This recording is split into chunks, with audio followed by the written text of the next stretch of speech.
I'm RJ Gottlieb. I've been the driver of Big Red Camaro since 1987. Big Red is the fastest 69 Camaro in the world. With 2,000 horsepower, this beast is ready to dominate the road. We very much wanted to break the goal of 220 in a standing mile, and we kept getting closer and closer and finally got up to 218. It's very impressive for a normally aspirated car like Big Red to be doing those kind of speeds in the mile, but we still wanted to go faster. And there's only a couple of ways to really achieve getting a lot more horsepower. Crew has always pushed me to do something like turbo supercharger, something along those lines. The problem with it is there's not much room under the hood, and if you start doing anything, you'd start coming through the hood, and I wanted to keep it looking stock, looking the way it does. I think that it has great lines, and that's really what the car's known for, is having that look.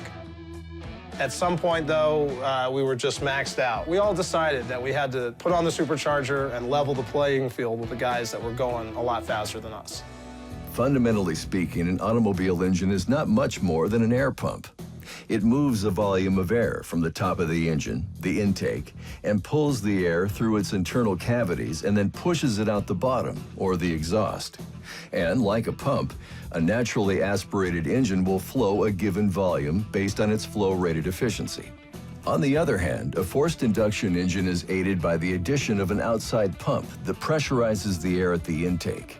All this amounts to more air and fuel being burned by the engine and a higher level of output or horsepower. We're at Rementing Brothers Dyno shop, and we're dynoing our new supercharged motor. You know, 1,700 horsepower is probably what I think we should be looking at. If it makes 18, great.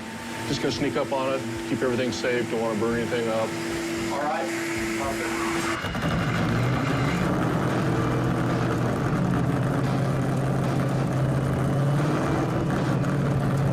For an engine builder like Larry, watching his masterpiece rev to 7,000 RPMs on the dyno is torture. We were shooting for 16, right? It hit 1596. We've done 4 or 5 pulls on the dyno today and are satisfied with everything we've done, and it should be pretty much ready to put in the car.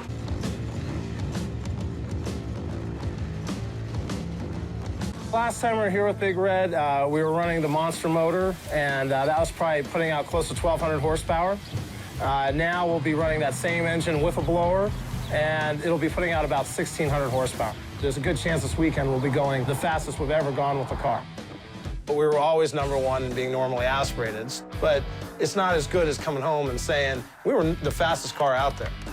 The record here is set by a Lamborghini Gallardo at 230.4 miles an hour, and I definitely think we can beat that the way the car's set up right now. I do have a good feeling. I think we got the right team, the right car, the right setup, the right driver. I plan to push it. What could be better than to bring it back to our home track at Mojave and really challenge the record? In 5 years of racing at Mojave, RJ and the team have seen it all with Big Red. Breakdowns, poor air quality and lackluster runs, and a seemingly insurmountable record set by the Lamborghini. But this time, they've leveled the playing field and are ready to take another shot. After we ran a full year at the Mojave Mile and tore up transmissions almost every run, there wasn't really a manual H-pattern transmission that we had been running that could really take the type of power that we were putting out. I heard of a fella that could build an automatic with overdrive that would hold together for 2,000 horsepower. So it was another one of the long lists of transformations the car has gone through to accommodate the next challenge.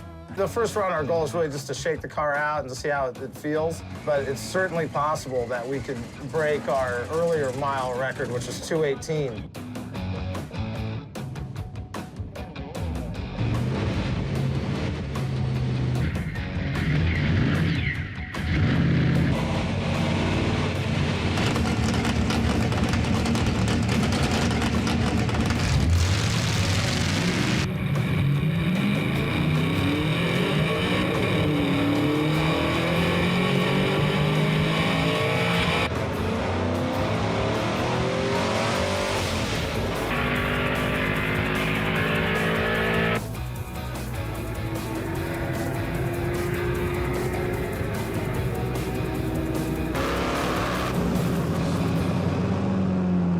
I shut down before the finish line because the light came on.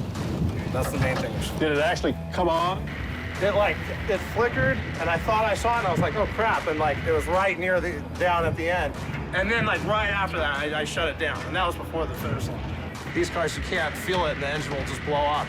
So they have a light that comes on, and right at the end of the track, it started flickering red, which means that it was detonating. The supercharged engine is so tightly wound that it could easily self-destruct if not tuned to perfection. Did it run hard? Yeah. Take a degree or two of timing still out of it? Okay.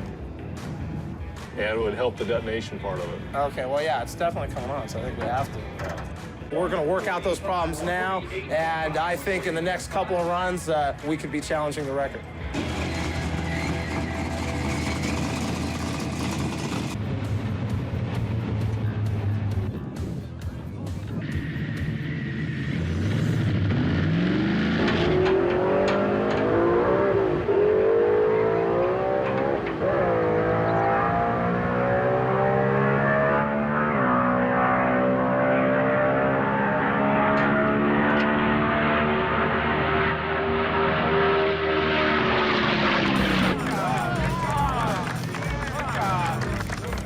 After more than 5 years of struggles that began in Texas, Big Red finally claims their goal of 220 in the standing mile.